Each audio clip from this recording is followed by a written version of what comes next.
In the previous video, we learned how to tune a string instrument using the fine tuners and the tuning app. Here are the strings again, just to recap. So if you play the violin, your highest in pitch or thinnest string is the E, and in sequence all the way to the lowest and thickest string, the G, and likewise for the viola and the cello.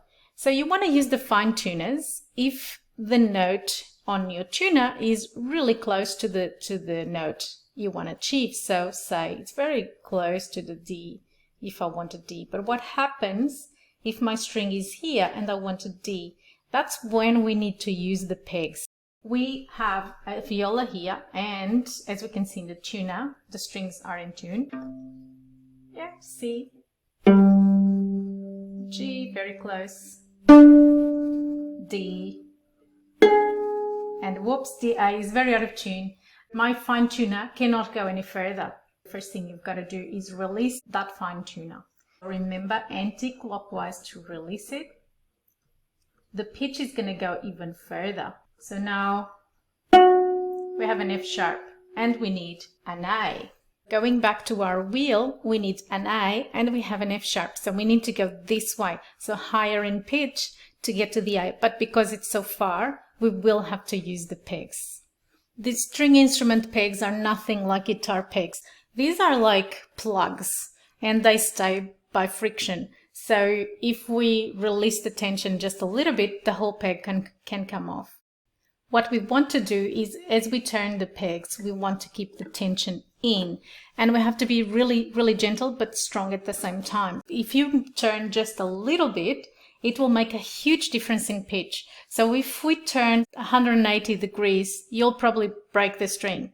So you need tiny incremental changes, and as you do that, you need to keep pushing in the other peg. So I suggest again that you secure your instrument on your lap and you apply pressure with the opposite hand. So remember, we want to tune the A, so you've got to follow the A into the peg box. If you can see, it goes all the way there.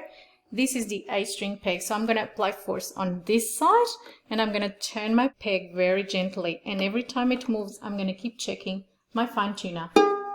So it's gone up all the way to almost to the A flat. Let's go a little bit more.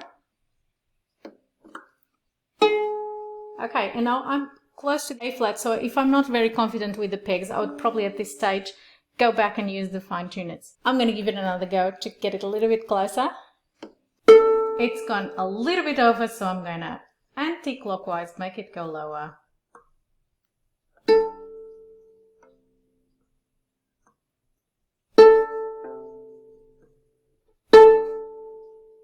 There we go, very close. So this is very similar for cellos and violins. The process is very similar. Obviously for violins we have less pressure than on a viola, and especially on a cello, so you'll need more force for the cello and the viola. But again, very incremental steps is what we want. So I hope this video could help parents and beginner string players to keep playing at home.